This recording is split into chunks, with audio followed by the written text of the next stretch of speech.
मिले आवो यार, मिले आवो यार, लइका रह जाई त Music by DJ Vikas.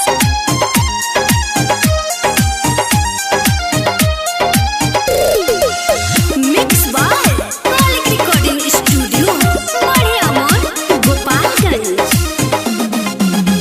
सुना सुना यार एगो नया समाचार, पागल मिलल भतार, रोज रहता बेमार। हमर दोही का मोहिलो हो जाई तो खा, मिले आवो यार, लइका रह जाई तो का, मिले आवो यार, लइका रह जाई तो का। सुनो सुनो यार एगो नया समाचार, पागल मिलल भतार, रोज रहता बेमार।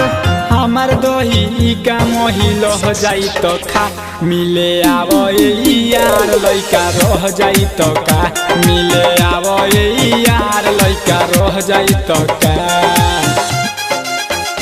लइका रह जाई तो का, लइका रह जाई तो का।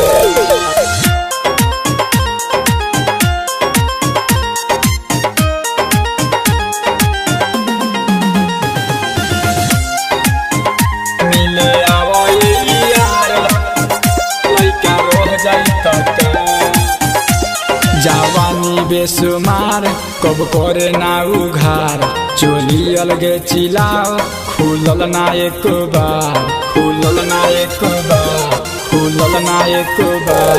जवानी बेसुमार कब करे ना उघार, चोली अलगे चिलाओ, खुलल ना एक बार।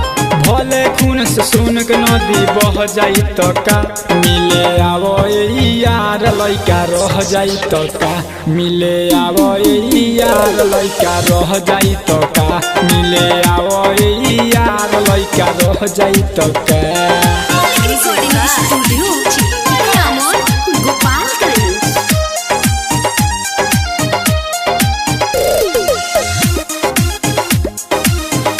मिले आवो यार, लइका रह जाई तो का।